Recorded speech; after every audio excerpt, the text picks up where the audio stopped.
Hi guys, thanks for joining me again today. I'm going to be talking about how to analyze your customer experience, your customer journey mapping in just 8 easy steps. There is no doubt that business in 2020 has shed light on the importance of customer experience and retention. It's reported that over 65% of executives have also placed this as a priority for their organizations.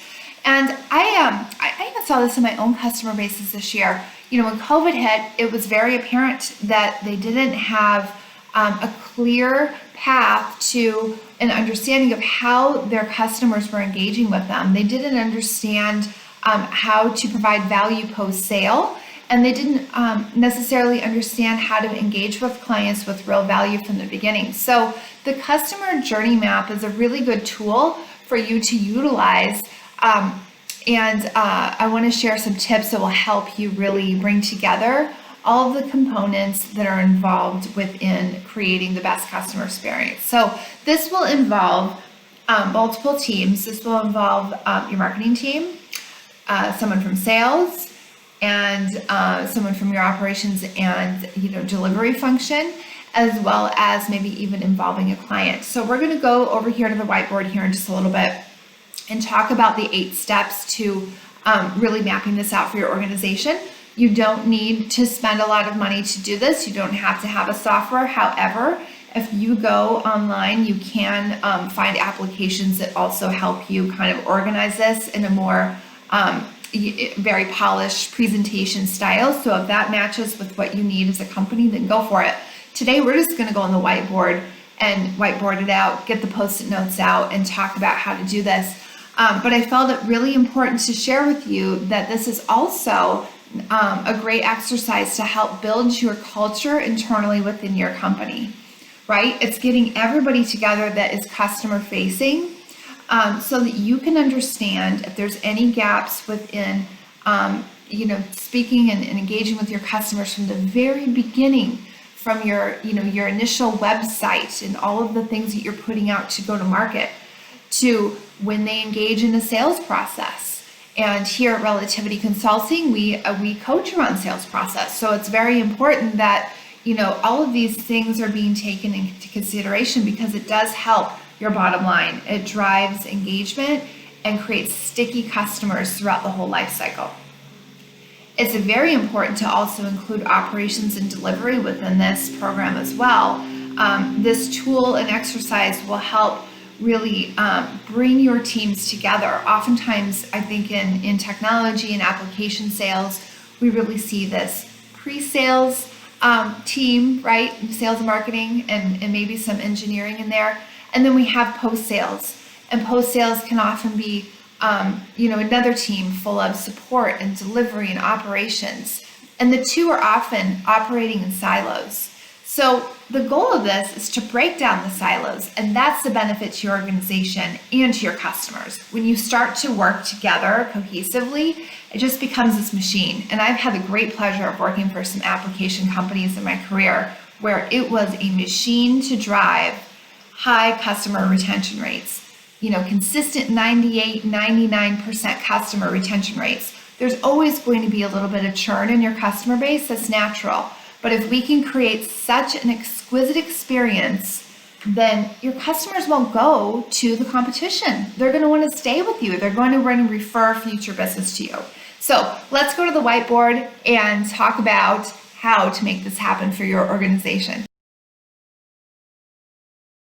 Here we are with the customer journey map right over here on the whiteboard. Again, you don't have to make this, a big investment of tools. You can literally use a whiteboard that you have laying around the office, some Post-it notes, perhaps use different colored Post-it notes for different teams so that you can really look at different trends and feedback as you get it along the way. And it kind of helps you line up exactly where some processes may need to be revamped as you go along. But essentially, this is what it's going to look like. So let me flip over here to my screen. And I'm going to show you this in a little bit more legible format. The first stage is awareness stage. Your customer journey begins at the awareness phase when they start to understand who you are as a company and what is your brand. They might not even know who you are.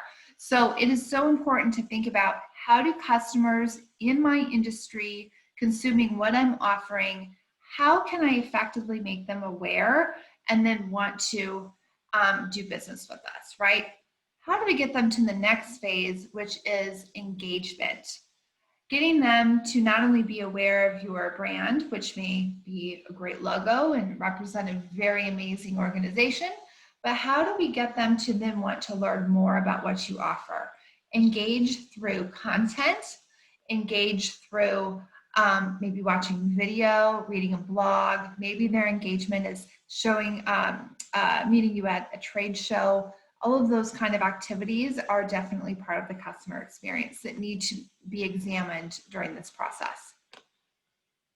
And then, of course, at the end of the day, while we, all want to be in the world of, good cheer and getting people to engage with us and educate them and doing all those wonderful things, at the end of the day, we need to convert them, right? We need to convert them into a subscriber base of some sort where we know where to prioritize our time, right? Because time is money, and we need to make sure as a business that we are working with prospects and customers that want to be engaged with us, right? So this is a critical point. And so let's just say you've engaged somebody in a webinar format. I'm just going to use that as an example. Webinars can be, a really good way to promote your business. They can also be really a difficult way to promote your business too. So take it with a grain of salt. But when you get someone to sign up and say, hey, I want to attend this event, for an example, you've now received their contact information, their email, and they've become a subscriber. So now when they attend your webinar, they've actually converted. They have said, hey, I want to spend time and money with your business. And that is the key measurable here, is have they spent time and money? And how are we making them feel during that process, right? Is it an easy thing to do? Is it easy to just, your content is so good that I want to spend my time? I'm a busy executive and I don't have time, or I'm a busy working parent or manager of 50 people. I don't have time to spend, on these things. So it's a hard one to convert. But when you do, it's saying, okay, the customer does want to spend time and money with you. So you need to keep them excited and move them along to the next phase, which requires some design of client experience here. Now that you've held your webinar, now you want to keep them excited in whatever content or offering that you're really promoting during that whole series. And when you effectively do that, you get the customer to say, yeah, I do. I want to buy that. I want to get in. Maybe you want to get on the first level and then go to a second level as a customer. And then eventually you can get them to buy on the third level or and above. But the ascension part is so important because you need to give your customers more than just one option. You need to give your customers an option to engage with you at a very low level. It's low risk for their business, especially if they're brand new customers to you and they're not familiar with your brand. You need to give them an option that maybe is a happy medium between your full services or your full offering, and lets them try out various parts of your offering, whether it be a product or a service. And then as they become customers, obviously they're an advocate for you. So it's wonderful to look at this from a client perspective. And this is an excellent opportunity for you to bring in a customer into this exercise. Have, cater lunch, whatever you need to do, bring them in and have them tell you what it's like to be a customer. Ask them for their opinion on any places that you guys can improve, because you might be really shocked at what they perceive as being positive and negative, and what you might perceive as an internal employee. They might be two completely different things.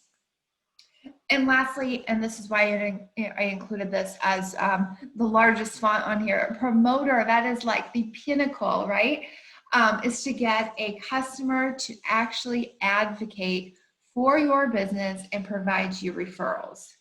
That is amazing if you can do that. A lot of businesses really struggle with that because it's hard. It's hard to get people's attention. It's hard to incentivize referrals at the exact time you need them. So if you can just create this momentum of a customer-centric organization, I'm really positive you're going to have an amazing outcome measured through customer retention, client satisfaction scores, and all of those wonderful metrics that we can put towards client experience. So hopefully this has been an informative session, and appreciate your time. If you have any questions, please reach out to us at www.relativitysells.com. Thank you.